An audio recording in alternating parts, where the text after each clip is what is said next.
Yeah, it's the Weege Show, and this is what everybody wants to know. Are we gonna have back-to-back mutters in Monster Energy AMA Supercross? Well, we'll take you through it. Track walk will begin today, Friday, at 4:30 p.m. This is a day race. Normally, track walk takes place at 10:30 a.m. on Saturday. So I'll give you the most up-to-date updates I can give you now on our show, brought to you by the Honda CRF250R and 450R. But suffice to say, the track's gonna change quite a bit between Friday and Saturday, and I believe tomorrow's forecast is not that bad. But as of now, here's what I can tell you, and I talked to the Dirtworks crew about this. Here's the issue they're dealing with. The dirt, when they brought it into the stadium, was absolutely rock hard, bone dry. Look how dry this dirt is right here on this jump face. They tarp it, they cover it, but look what happens in between the tarps. So we have muddy transitions, muddy bases of the corners, dry berms, dry faces, and landings to the jumps. So that's what the Dirtworks crew is chasing right now. Obviously, if riders start going through this, it's going to get rutted. So the real question is going to be, how much will these low spots dry out between now and tomorrow? That's what we'll be chasing. I would love to give you like, hey, this is how it's going to affect your fantasy team. Hey, this is how it's going to affect certain riders as far as the championship battle. But it's really hard to gauge how these conditions right now, 24 hours before the race, are going to manifest themselves when we're actually racing. But I will say that it's a bit of news with all the talk about we're gonna have mutters and it's raining in Nashville and all that stuff here at Nissan Stadium. To see this kind of dirt is the majority of the track, just not the parts that might make a difference, meaning the transition between jumps. And I like this section right here. This is the Dragon's back into the whoops. Dragon back over, and then a starter whoop, and then the whoops. So there's a dragon back double off into the whoops. The whoops are not that gnarly, they're not that long, because half the section is dragon's back, but that's still pretty tricky to have a dragon's back to control your entry speed into the whoops. And then soft right here. And the only section that's straight up mud right now, straight up, is the start. And that's what all this equipment here is for, to try to aerate the dirt as much as possible and try to dry it off. So the start's muddy. I cannot believe how dry this dirt is. And if anyone remembers this race back the last time we had it, which is like 4 years ago, the dirt was really hard and dry. It was definitely not what you would think of when people think East Coast races and they think of them being rutted and soft. That was definitely not the case back then. So a little bit of rain, a little bit of moisture probably would actually help these spots, the dry spots, to harden them up or to soften them up because they're so hard already. But it'll be torture for the start and for the transitions. So that's the weather report coming to you from Nashville. I actually think tomorrow's weather, as I mentioned, not that bad. So I think it's just going to be dealing with this. It's not going to get worse. It's just going to be how much can they make the low-lying areas recover. Now, I said for those of you that remember the last time we had a race here, because unbeknownst to me, when we came here last time, I did not know that Nashville had ramped itself up. It had gone from the country music capital of the world in Music City, USA. That meant nothing to me because I'm from New Jersey and we listen to Bon Jovi, and we absolutely do not listen to country music whatsoever. Like literally, I'm not joking, I only heard of Loretta Lynn from the race. I did not know Loretta Lynn was like a star or important or famous or a celebrity in any way, shape, or form. There is like a no-fly zone. When I grew up in New Jersey, you do not play country music across those borders. Like there is, I think, an aerial border where you cannot play country music. We listen to Springsteen and Jovi, and we drive Camaros, not pickups. Now it's probably changed. Country's become much more mainstream these days.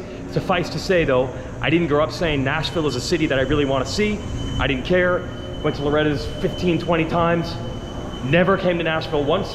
Then we came to the race a couple years ago when Supercross came here, and everyone was like, can we just get this race over with so we can get to the parties?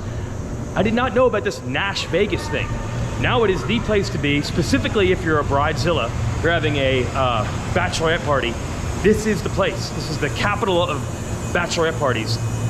But I didn't understand how off it's going downtown.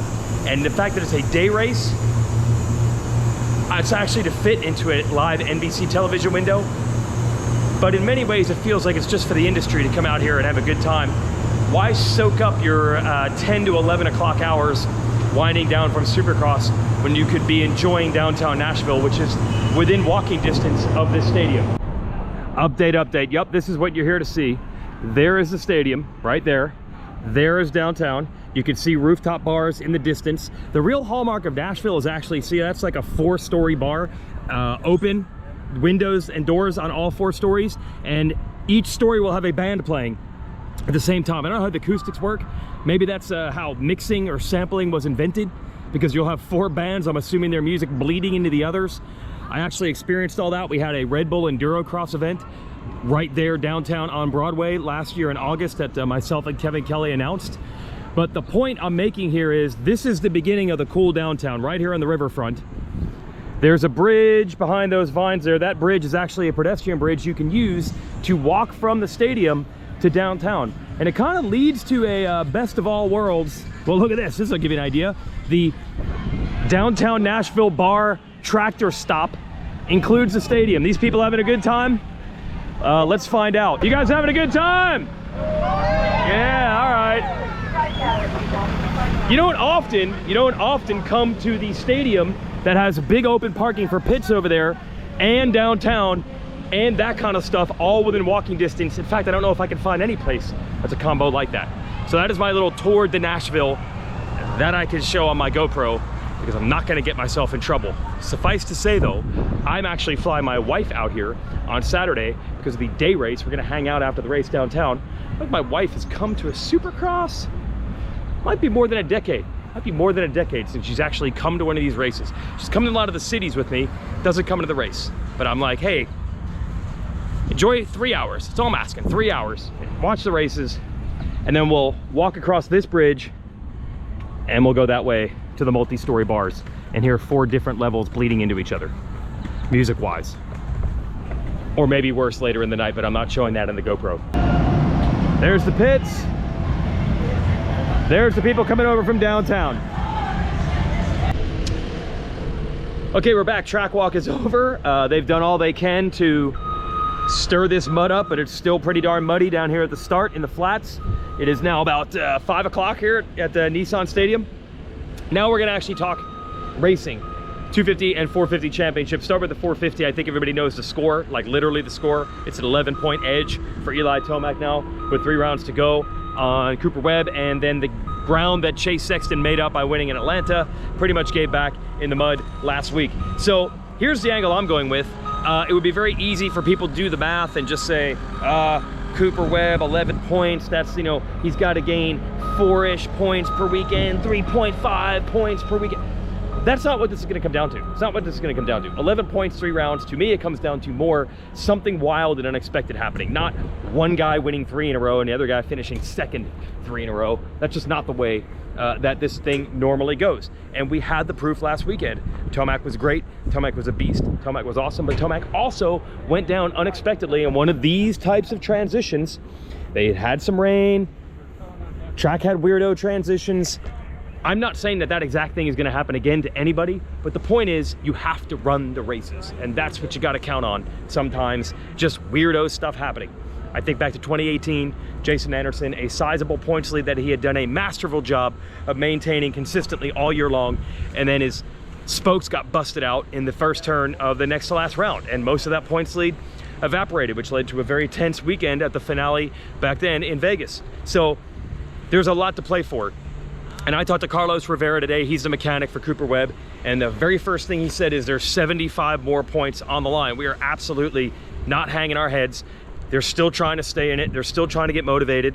And they said, yes, Cooper has to win all 3 races, but winning races is the goal every weekend. And they're thinking of every angle mentally to be as aggressive as possible. That's what Carlos said. We are trying to mentally be as aggressive as possible and try to make things happen. So there's still a lot to play for. I know that 11 points is a lot more than the 5 it was coming into New Jersey last weekend, but you just cannot give up on it in racing. You tell any rider on the gate at Anaheim 1 that you'll be 11 points out with 3 to go. Most would say, you know what? That's not the worst scenario I can envision. You know, being within 10-point range with a couple rounds to go, I'm definitely not out of it. So I think we need to look at it that way. Although full marks to Tomac, full marks. He is passing every test, every hurdle that has been thrown in front of him. The crash last weekend looked like it could have been disastrous.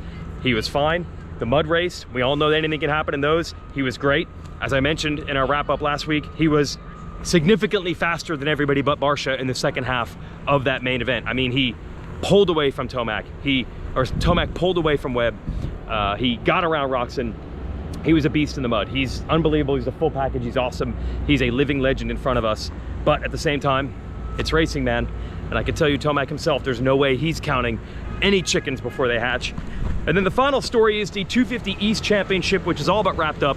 Hunter Lawrence pretty much just needs to make the main. A 20th place finish would give him the title. And look, it's over Hayden Deegan, who's a rookie, in second, which is great for Deegan, but Deegan hasn't even won one of these races yet. So even if Hunter gets 21st, it is not a guarantee that Deegan's gonna win the race and score the maximum points anyway, and then win again at the finale at Salt Lake if Hunter somehow doesn't score any points there. In other words, this thing is all but wrapped up. So let's just talk about the climb. And there's those transitions. The climb for Hunter Lawrence to get here. And I talked to him earlier at the end of this track walk about that. In 2020, we were an hour down the road. We had a national pro motocross race at Loretta Lynn's. And at the time, I thought it was gonna be a really good summer for Hunter Lawrence, who had shown speed previous year, won a moto, I believe, at High Point, and then got hurt, and then got hurt more, and then got hurt more, and then got hurt more. And I'm like, if this dude can just come into a series healthy, he could win a title. And he did come into that season healthy, and literally shoulder came out of the socket in the very first, I think, first lap of the season in the first moto of the year at Loretta's when they had to host a pro motocross race there. And that was so depressing for Hunter to have come back from multiple gnarly injuries to only to get hurt again, that he told me that he was 100% done. He told Johnny O'Mara, his trainer, his coach, I am done. He said it was about 2 or 3 days of just tears and thinking about, I'm just gonna get a job. Maybe I'll help Jet, maybe I'll be a mechanic. I live simple, I don't need to make a ton of money. He was already transitioning out because it had been 2.5-ish years. And he's like, all of the sacrifices my family put in, all the debt we went in, owing money to our grandparents, selling our house in Australia to have the money to go through Europe. They lost money on the European experiment. They didn't make, yes, they had what looked to be pretty good rides there at the end. Hunter and Jet, no, they did not make money when they were in Europe. They had put everything on the line, and Hunter felt that he had failed him and the family. He was not going to get it done. So to come all the way back from that, to not just get healthy, but to start winning, and then winning in Supercross, which you have to admit, everybody thought, well, maybe he's just a motocross guy. He's not even getting to the Supercross races. He's getting hurt all the time. Well, as it turns out with Hunter, it wasn't so much the Supercross crashes were gnarly and crazy. You know, a lot of guys come over from the GPs and Supercross is really tough on them. He wasn't having yard sale crashes. That's not what was keeping him out of the races. He was having small crashes that were resulting in big injuries, and he couldn't figure out why. Turned out a lot of it was the diet and nutrition. He had to strengthen his body, and he's become very durable and very good. And I go all the way back to the earliest days of the Lawrence brothers coming over here and talking to Ziggy at Factory Connection, who ran the old Geico Honda team. That was his team. And Ziggy is one of the all-time masters of scouting in this sport. You look at that old Geico Honda team and all the great amateurs they turn into pros. Ziggy's one of the smartest guys I know when it comes to evaluating talent. And when it came to Jet Lawrence, I mean, it was a pretty simple equation that we all know. The talent just jumped off the page. The team was pretty sure, at least Ziggy was, that as soon as he got on Supercross, he'd be like a moth to a flame with his technique and his talent, and he'd figure it out. As for Hunter, what you hear a lot of people talk about is the dedication to the craft of really analyzing and sharpening that stone every day and getting better and better and better every day. He's now had 3 straight years without injuries, compounding work, but I think that real keen focus, not just going to the track and burning gas and doing laps, but trying to get better all the time. And I've heard some of the best, some of the great analysts I worked with last summer say, yeah, Jet's riding style really stands out as like that next generation riding style. He's got a lot of flash, there's no doubt. But Hunter, it's so hard to find anything that Hunter does wrong. He has just maximized everything that he's done. I just think it's a cool story. This is a guy who I think a lot of people in the industry thought maybe he's just not gonna get it done in Supercross ever. Maybe he can't even get onto a darn Supercross track. And now he's about to wrap up a title, and I think he's up to 11 wins in his career in 250 Supercross. You can ask a lot of the dudes that come over from GPs. You know, they would take that. They never figured out the equation. French guys are usually the only exception. Most never figured it out. My buddy Grant Langston did. He won 2 titles here. Obviously, Chad Reed was a beast in Supercross from the very moment he landed here. but this is rare air to be the guy who looked like it was gonna be really tough and then figured it out and fixed it.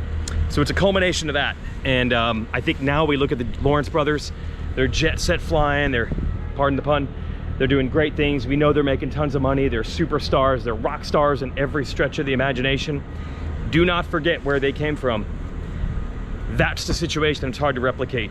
To find people that are that dedicated, that talented, have that kind of potential, but are also that grounded, that also still can think back not that long ago about how it could have gone. And you don't rest on your laurels, and you put in that extra amount of work because you know how easily it can be taken away. It's like an ultimate recipe right here that they've got going. And we probably are looking at 2 Lawrence brothers, each winning titles this year. The math looks good. And it's quite a story of what it took to get them there. And it's been cool just to learn a little bit about it behind the scenes. And you know what they ride? CRF250Rs. Jed will be on a CRF450R in about a month in Pro Motocross. Don't forget, lighter, faster, stronger, mate. And the bikes have, both the 250 and the 450, the kind of low-end torque that'll get you out of corners quickly and allow you to chase checkered flags even faster than that. Go to your Power Sports Honda dealer for more of the bikes. See you tomorrow.